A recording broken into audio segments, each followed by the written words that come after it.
Amigos, retornamos nuevamente por aquí, como bien le decía antes de hacer la pausa. Ya está con nosotros en los estudios el distinguido amigo Luis José Chávez. Como es de costumbre hablar largo y tendido, como él llama siempre a todos ustedes, los amigos de Teledebate, esa legión de seguidores que cada martes está pendiente a su participación por aquí. Luis José, ¿cómo te sientes, mi querido? Muy bien, dentro de las circunstancias, ¿no? Ok, Porque Luis. no hay muchas razones en el mundo para celebrar. Sí, sí. Pero de todos modos, bueno, sí, hoy es un día especial que hay que celebrar Sí, por claro ser el que Día sí. Internacional de la Mujer. Sí. Mucho más que la mitad del mundo, mucho más que la mitad del mundo. Porque además son responsables de la otra parte que complementa a la población humana, Sí, sí. que son los hombres.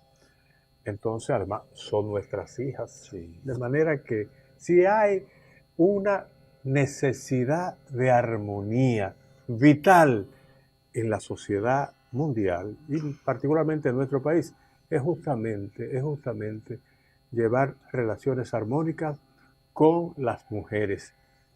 No solamente para cumplir con un protocolo establecido en una fecha conmemorativa, sino porque realmente son un componente fundamental de la existencia humana y hacen posible que la racionalidad necesaria para mantener la especie, no solamente en función de la herencia genética, sino también en función de asegurar la continuidad armónica de la vida humana, depende mucho de la mujer. Así que hay que celebrar eso, independientemente de que, como yo dijera, no hay mucho que celebrar en el contexto de las circunstancias actuales que vive el mundo por la guerra, no la guerra, porque no es una guerra, en realidad es una agresión, es una invasión de una gran potencia imperialista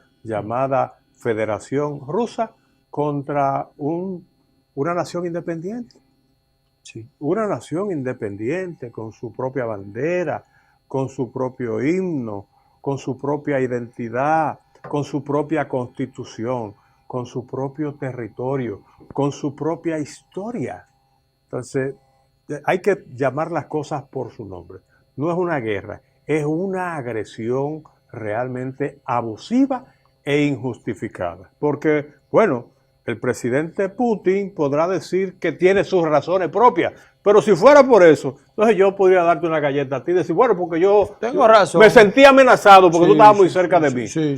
Así no es, así no hay forma de justificar esa situación que se está dando en la región del Cáucaso. Pero bueno, sin embargo, yo tengo que decir que nuestro país ha sido afectado, como el resto del mundo, por esa situación generada por la invasión de Rusia al territorio de Ucrania. Y lógicamente, tanto en Europa, en Estados Unidos, como en el resto del mundo, hay un efecto inevitable. A nosotros nos afecta fundamentalmente el problema de los combustibles, el aumento inmediato del precio de los combustibles que aquí se ha disparado. Acuérdense que en el año 2020, específicamente en agosto del año 2020, el precio del combustible en la República Dominicana, justamente en la fecha en que asume la presidencia de la República, Luis Abinader, en ese momento el precio del combustible, mejor dicho, del barril de petróleo, Claro que sí. que es la base del combustible, que se usa mayoritariamente en la República Dominicana, era $46. Y ahora, ayer, el presidente en su mensaje a la nación hablaba de que había subido a $115, es decir, mucho más del 50%. Pero ya hoy amaneció a $119 el barril. ¿Y qué vamos a hacer? Nos sentamos a lamentar. Comenzamos a traspasarle a la población, a los consumidores, todos los costos que se han derivado de ese aumento en los combustibles y en otros insumos importados. ¿Qué hacemos eso? No, yo creo que hay que felicitarnos, ciertamente, razonablemente, de que tenemos un gobierno y un presidente que definitivamente han actuado de manera proactiva. Y entonces están tomando las medidas exactamente como lo hicieron a propósito de la recién pasada crisis, no tan pasada, del COVID-19, que también trajo una secuela de efectos económicos negativos. Y evidentemente la República Dominicana, por contar con un gobierno proactivo, y yo diría que inteligente, porque hizo las cosas correctamente en lo que tenía que ver con la gestión de la salud frente a la pandemia, en lo que tuvo que ver con la gestión económica frente a la pandemia. La República Dominicana fue probablemente uno de los primeros países del mundo que logró de manera en pareja, de manera prácticamente equilibrada, recuperarse en el plano económico y en el plano sanitario frente al impacto de la pandemia. Y hemos avanzado y vamos muy bien, logramos una tasa de crecimiento respecto al 2021 de un 12.3%, una de las más altas del mundo. Y logramos, respecto a un año normal, como el 2019, también una tasa de crecimiento del Producto Bruto Interno de un 4.7%. Eso es notable. Y alguna gente dice, no, porque eso fue el efecto rebote. ¿Efecto rebote? Ah, no me diga. Como si el año 2021 no también fuera un año de crisis. Sí lo era. El 2021 era un año de crisis casi tan cruda como lo fue también el 2020. Porque no se había superado, no se había decretado la superación de la pandemia del COVID-19 y aún así logramos realmente una tasa de recuperación extraordinaria. Y en ese contexto, ahora, después de habernos realmente recuperado en el plano sanitario y en el plano económico, nos viene el impacto directo o indirecto de la agresión de Rusia contra Ucrania. Entonces eso está disparando en el mundo entero los precios de los combustibles, entiéndase el petróleo, el gas natural, el carbón, todos son insumos, todas son materias primas que nosotros necesitamos para sustentar la actividad económica. Pero yo quiero señalar eso, realmente estamos actuando. El presidente ayer, con las medidas anunciadas, dispuso realmente una serie de acciones para mitigar el impacto de esa situación y para que el país no se paralice y para que todos no nos pongamos realmente a lamentarnos con la mano en la cabeza sin hacer lo necesario para enfrentar la crisis. Esa es la prueba que tenemos por delante y yo creo que lo estamos haciendo bien. Gracias, señor presidente, por el esfuerzo que está haciendo por generar una respuesta correcta y efectiva frente a una situación que nosotros hemos creado ni tampoco podemos evitar.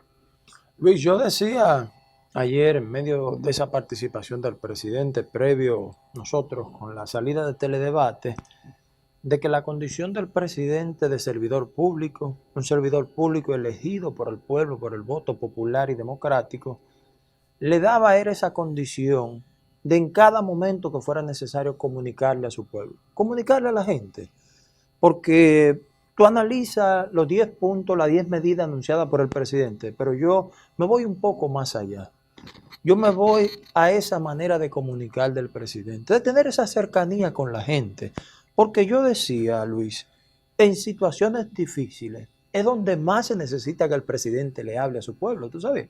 En situaciones como la que ya tú has descrito, es donde la población necesita que su presidente esté de frente ante esto. Y como bien tú explicas, esas 10 medidas vienen a paliar una situación que no ha creado el mundo, que no es República Dominicana, que es el único país que está inmerso en esta situación.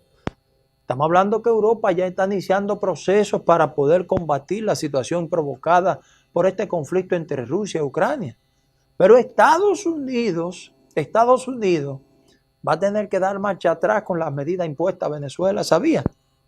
Estados Unidos, estamos hablando de una situación de medidas impuestas, de bloqueos que existen contra Venezuela, que se van a echar atrás algunas de ellas para poder establecer ¿Cómo debe ser? Negocios Eso allí. Se trata de una gestión inteligente, de una crisis y de una situación excepcional, tan sencillo como es. Estados Unidos había decidido paralizar las nuevas inversiones en la explotación y exploración de los recursos petrolíferos en su territorio. Eso también lo está revisando. Sí.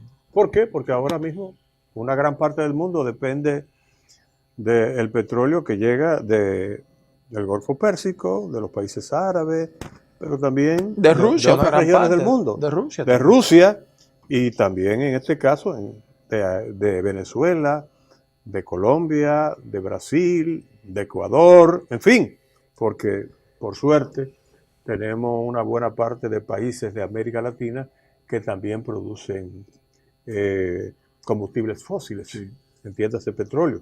En el caso de Colombia produce una gran cantidad de gas natural. Sí. De manera que lo que hay que hacer es una recomposición de la estrategia para enfrentar una situación que de por sí ya era bastante complicada, sí. porque el efecto de la pandemia nos puso patas arriba prácticamente al mundo.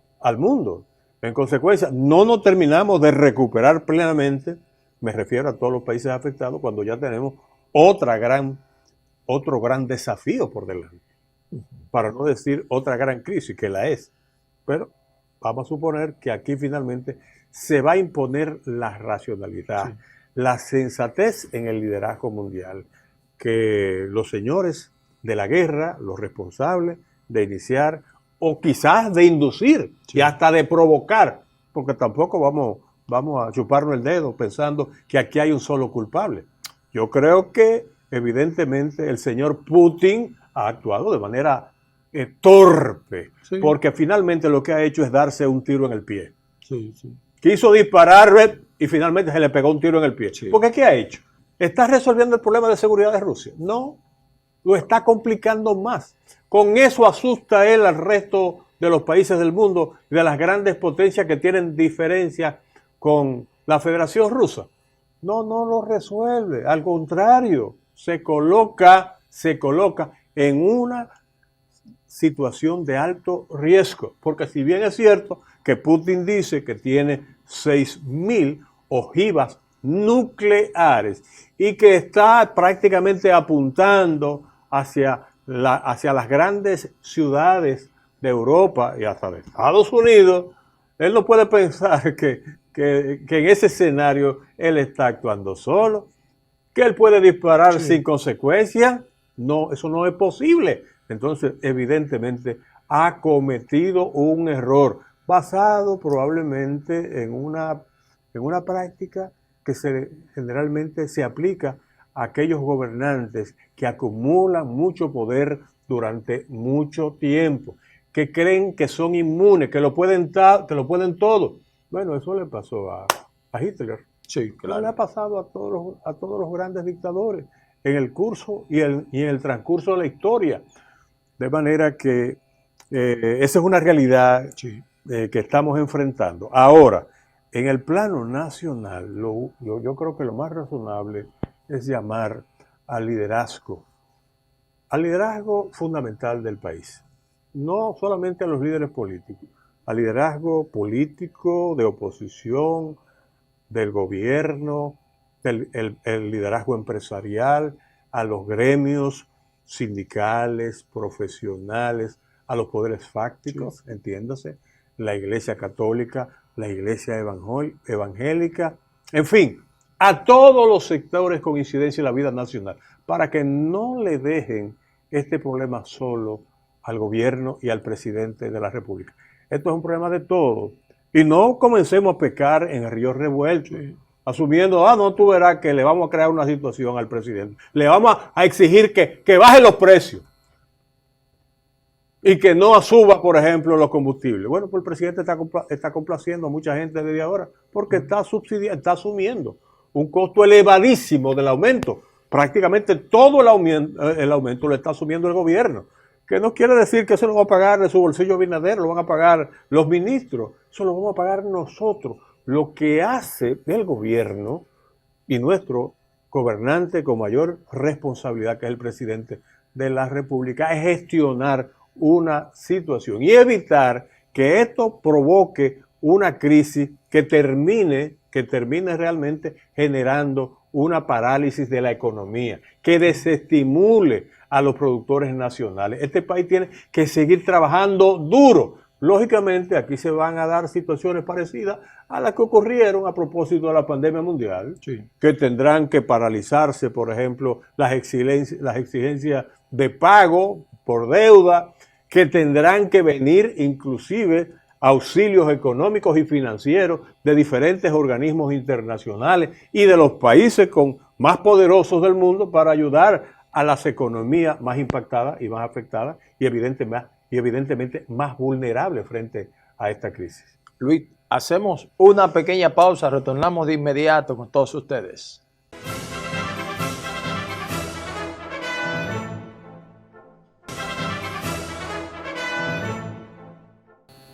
Amigos, retornamos nuevamente por aquí. Luis José, mira, solamente quisiera que tú me permitas apuntar algo en eso que tú has dicho. Claro.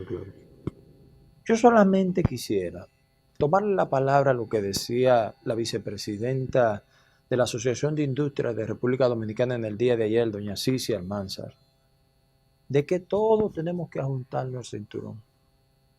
Todos tenemos que hacer un esfuerzo ante esta situación, ante lo que vive el mundo, todos sin excepción. Yo creo que hasta nosotros mismos desde ya tenemos que empezar a tomar medidas para el consumo del combustible, ¿sabía? Nosotros, en nuestros hogares, y más aún por todo lo que nosotros demandamos, combustibles, aceites, alimentos, todo eso. Tenemos que empezar a hacer ajustes en este orden, porque es lo que tú has dicho, el panorama que pinta la humanidad. ¿Cuál es la esperanza de todos nosotros? Lo que siempre hemos dicho nosotros, los dominicanos y dominicanas, nuestras raíces cristianas, seguir orando para que esto no vaya a pasar a mayores, ¿sabía?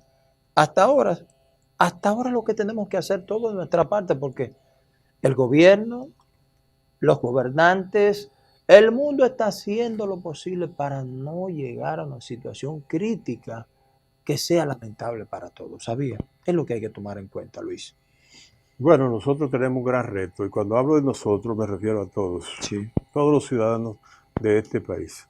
Que nadie se haga el desentendido y comenzar, por ejemplo, a celebrar el problema. Todos sabemos que las crisis económicas también generan crisis políticas y generan un nivel de descontento en la población. Claro está, porque ¿a quién le reclama la gente afectada?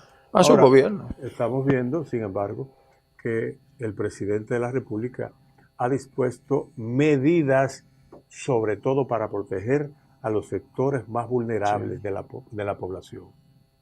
Con todo y que evidentemente no tenemos recursos para atender todas las nuevas necesidades en atención a las que veníamos arrastrando como consecuencia de la pandemia. En adición a eso, realmente el gobierno está disponiendo otras medidas de subsidios sociales y sobre todo, lo más importante, porque esto no se resuelve con subsidios, porque le van a dar un subsidio a una gente, pero evidentemente la situación y el impacto, independientemente de las medidas que contribuyan a subsanar el impacto, especialmente en los precios y en la inflación, realmente eso va a continuar. Lo más importante es que se hagan los esfuerzos necesarios y en eso parece empeñado el gobierno para mantener el aparato productivo activo, dinámico y en crecimiento, porque aún así, en medio de la crisis, nosotros podemos seguir creciendo, porque lo hicimos en el 2021, en medio de una crisis. En medio de una crisis. Ahora, tuvimos el acierto y tuvimos evidentemente una correcta gerencia en la conducción del Estado para salir lo más rápidamente posible de ese tremendo hoyo que nos planteó la pandemia y su efecto consiguiente en el ámbito económico. De manera que está claro que esto es un asunto, como tú decías, que nos concierne a todos. Y como decía también la vicepresidenta ejecutiva del Consejo Nacional del CONEP. Sí, de la Asociación de Industrias de la República Dominicana. Sí, porque la verdad es que están tan cerca la asociación. No, que recuérdate que todas se originan una de otra. Sí. Como decía precisamente Almanzar, todos tenemos que sentirnos convocados para responder frente al impacto de esta situación.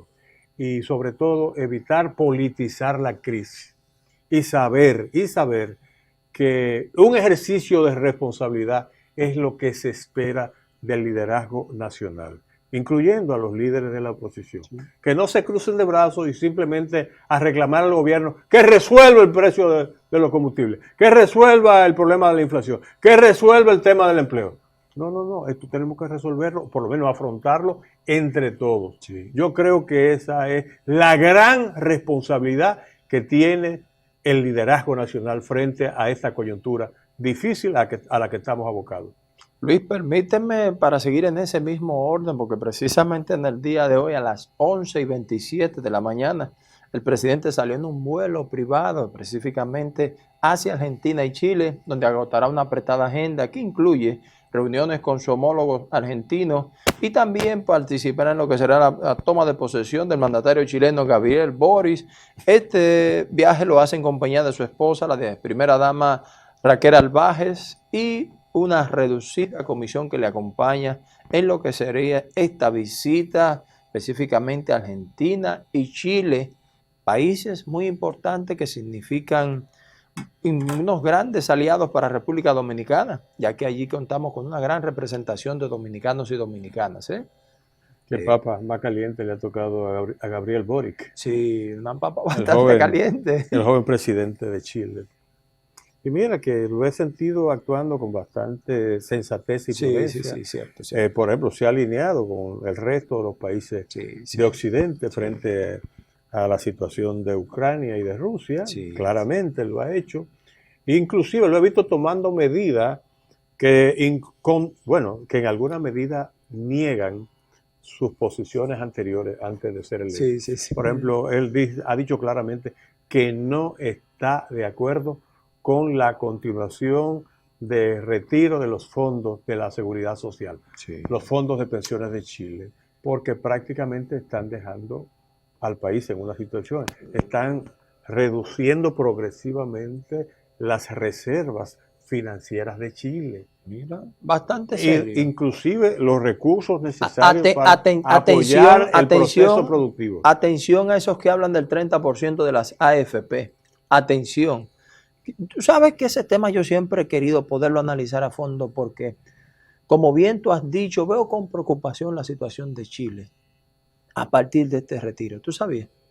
Veo con mucho temor y lo que significa para un país lo que son sus reservas, Luis José. Bueno, el propio presidente electo, que ahora se va a posesionar, lo ha declarado, ha dicho no podemos darnos ese lujo. Y además él ha manejado un argumento que me parece muy inteligente y razonable. Él dice, nosotros no podemos cargarle el costo de la crisis que hemos vivido a los trabajadores. Si ellos retiran sus fondos de pensiones, están prácticamente hipotecando su futuro. Cuando se retiren no van a tener los recursos suficientes. ¿Y quién se lo va a aportar si han comenzado a retirar esos fondos?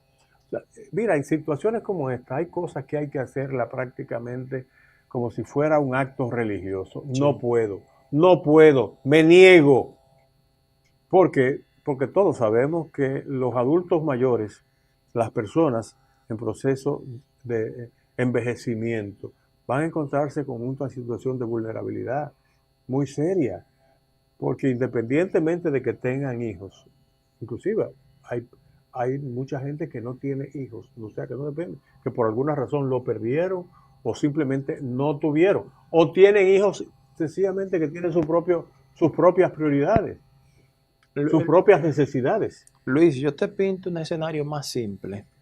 Aquí en República Dominicana, nuestros adultos mayores, entre un 60 y un 70%, tiene condiciones de salud ya por la edad acumulada. Bueno, ese es otro tema. Hipertensión, diabetes, todos los problemas cardíacos que se arrastran a raíz de la edad acumulada, que es típico y para nosotros es algo normal. Nuestros adultos mayores, tomando en cuenta la realidad de este pueblo, los hijos tienen familia, tienen vida independiente, han trazado otra línea de vida muy diferente a la de ellos, Ellos van y visitan a sus padres, pero no lo pueden asumir como un compromiso total de lo que son sus cargas económicas, ¿sabía? Un adulto mayor que reciba 7,000, 8,000 pesos, 10,000 pesos, 15,000 pesos, lo menos que usted quisiera ponerlo, por lo menos básicamente ese dinerito le sirve para comprar sus medicamentos, Sí, ¿sabía? claro, claro, Así de real, hermano. claro, La claro. realidad de este pueblo, lo que sucede, Luis, es que hay temas que se sumen a veces y la sociedad lo apoya y entiende que sí, que es No, un que parecen, reclamo. son simpáticos por el momento, ¿tú Sí, sí, sí, que entiendes? se ven muy chulos. No los compañeros, aquí los muchachos, aquí hay gente que me dice, no, porque yo quiero mi cuarto ahora. ¿Tú te imaginas? ¿Qué Que van a sí, hacer? óyeme, ¿Qué van a ¿qué hacer? van a Si hacer en el aquellos mundo? que se sacan la loto muchas veces a los 3 años ya están pobres, ¿tú entiendes? Conocemos cientos Que es de mucho casos. dinero, que no tiene nada que ver con el 30%, Tú o ves, el 10, o el 40. no cualquier monto que sea, Luis, ¿por qué que tú estás Ahora, cuando debilitándolo? tú tienes esos chelitos ahí, en una reserva estratégica, con la que tú puedes contar de verdad cuando se produzca tu retiro o cuando te afecte una situación de salud, Cualquier que situación te que haga pudiera llegar. dependiente y te haga mucho más vulnerable. Ahí están esos chelitos. Dice uno chelitos, pero en un caso, una cantidad significativa, ¿tú entiendes? Pero siempre no lo olvidemos que a pesar de todo lo que hemos denostado, el problema de los fondos de pensiones de la República Dominicana, eso es mucho mejor que lo que pasaba antes con aquellas pensiones que otorgaba el Estado a través del sistema de seguridad social, Del del seguro seguro social, como lo social. conocemos todo, ¿Tú el entiendes? Que eran, IDSS. que eran 5, 7 pesos. Bueno, lógicamente guardando la distancia en el tiempo, que evidentemente cambiaron el valor del poder adquisitivo y del Sí. salario, pero eran chelitos, convertido a dinero de ahora, eran chelitos. Cuando había gente que ganaba, por ejemplo, 1,500, 3,000, 5,000, 7,000 pesos, había gente, es decir, ancianos en retiro, que estaban recibiendo 12 pesos mensuales, 15, 18, 30, 40, y aunque le han ido indexando los montos de esas pensiones, Sí. actualizándolas, realmente siempre esas pensiones del Seguro Social Dominicano era una cosa realmente ofensiva, una cosa pírrica, no daba para nada. Ahora, lógicamente, ya por ejemplo yo comencé, por ejemplo, yo comencé A cotizar. a cotizar, Sí. a cotizar, es correcto, esa es la palabra adecuada, en el año 2002, Sí. 20 años, yo tengo mi chelito. Es decir, yo que no lo hubiera tenido, Sí, ni hubiera recibido sí. nada del Seguro Social, porque yo también fui dependiente, yo pagaba mi Seguro Social. Sí, claro. Ahora, ¿cuánto me tocó a mí de lo que yo deposité y coticé en el Seguro Social? Bueno, lo que tú recibiste. ¿Cuánto tú has recibido? Nada. Yo tampoco. Mira, Luis, mira, yo siempre comparto contigo porque sé que tus orígenes y los míos tienen cierta similitud en todo esto. Luis, cuando tú ves esos viejitos que reciben esos 5,000, esos 6,000 pesos, esos 7,000 pesos, mira, es bastante, es mucho dinero, es mucho que se recibe, señores. La realidad de un adulto mayor no es la suya, Sí, no es la sí. mía. Usted no, lo que usted atraviesa, lo que usted necesita, no es lo que necesita un adulto mayor. Y hoy usted es joven, hoy usted tiene condiciones para trabajar, pero mañana usted no la va a tener. Mañana usted no estaría en condiciones de usted poder decir, déjame hacer un viaje que tengo que ir a hacer unos trabajos al interior del país. Déjame yo aprovechar e ir a La Romana, ir a Bávaro, Punta Cana, déjame ir a Barahona, Pedernales, que usted tiene que estar tranquilo en su hogar. ¿Y de qué usted va a vivir? De lo que usted reciba, de lo que usted haya acumulado, Luis José. Es totalmente así, hermano querido. Y es donde nosotros quisiéramos que los dominicanos y dominicanas podamos vernos en el espejo de Chile antes de tener una situación que lamentar mañana, Luis José. Bueno, como dice la estrella de la narración deportiva dominicana y convertido en una gran figura en Estados Unidos, me refiero a Ernesto Jerez, que no se diga más. Eso es así. Hacemos nosotros una pausa, venimos de inmediato con la parte complementaria de este su espacio Teledebate.